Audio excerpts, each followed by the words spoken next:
नमस्कार। मेरा नाम राम कल्याण मीणा, सह आचार्य राजनीति विज्ञान, राजकीय महाविद्यालय झालावाड़। आज हम BA part second paper first में ब्रिटिश संविधान की विशेषताएं या प्रमुख लक्षण के बारे में चर्चा करेंगे। इसकी पहली विशेषता है विकसित संविधान। दो तरह के संविधान होते हैं, एक तो निर्मित संविधान, एक विकसित संविधान। तो ब्रिटिश संविधान विकसित संविधान है। ब्रिटिश संविधान का निर्माण नहीं हुआ, अपितु उसका विकास हुआ है और इसने वर्तमान स्वरूप सदियों के विकास के बाद प्राप्त किया है। ब्रिटेन में 9वीं सदी से राजतंत्र की स्थापना हुई। 13वीं सदी में संसद का विधिवत चलन प्रारंभ हुआ।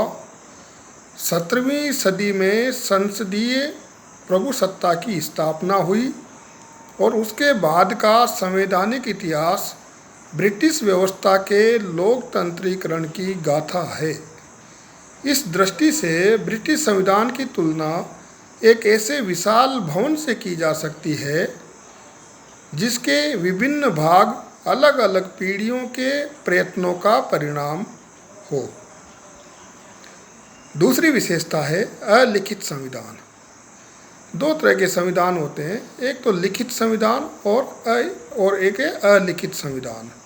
ब्रिटेन का जो संविधान है वह अलिखित है, मतलब अधिकांश जो दस्तावेज हैं वो रूढ़ियों परंपराओं पर आधारित है। एक तरह से अधिकांश भाग इसका लिखित नहीं है, परंपराओं पर, रीति रिवाजों पर, इन पर आधारित है और कुछ प्रलेख ही लिखे हुए हैं, कुछ भाग ही लिखा हुआ है, इसलिए इसको अलिखित संविधान कहते हैं।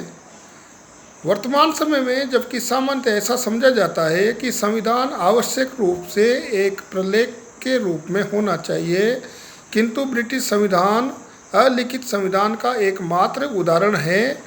अंग्रेज लोग सिद्धांतवादी कम और व्यवहारवादी अधिक होते हैं और इसी कारण उनमें अपने संविधान को लिपिबद्ध करने के प्रति सदैव अनिच्छा रही है। ब्रिटिश संविधान में यद्यपि कानूनों के रूप में कुछ लिखित अंश भी है, लेकिन उनका अधिकांश प्रथाओं और परंपराओं के रूप में अलिखित ही है और प्रमुखतया संविधान के इसी लक्षण के कारण ही डी टॉकविले और थॉमस पेन के द्वारा तो उसके अस्तित्व पर ही संदेह व्यक्त कर दिया गया है।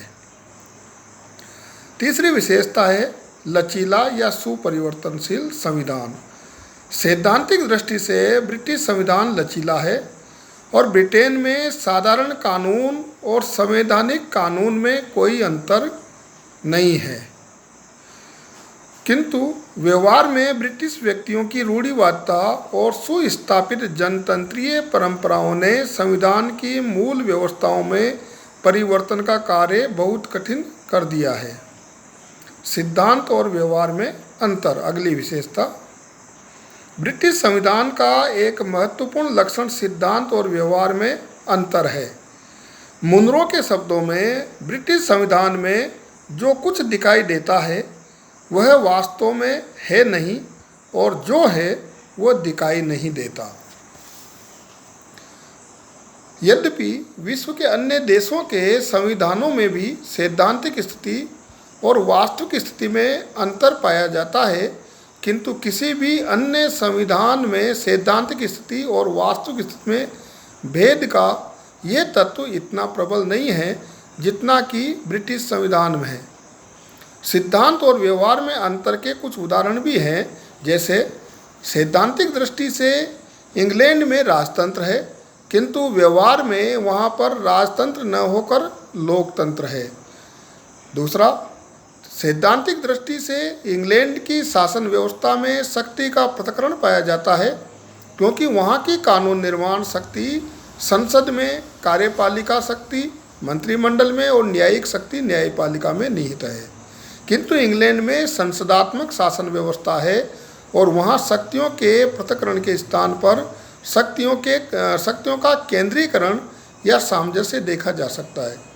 इसी तरह तीसरा उदाहरण है, सैद्धांतिक दृष्टि से ब्रिटिश संसद कैबिनेट पर नियंत्रण रखती है, किंतु वास्तविकता यह है कि स्वयं कैबिनेट से नियंत्रित होती है।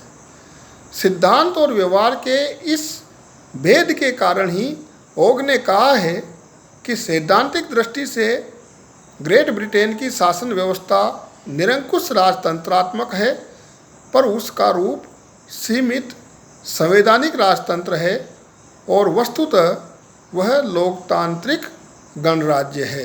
धन्यवाद।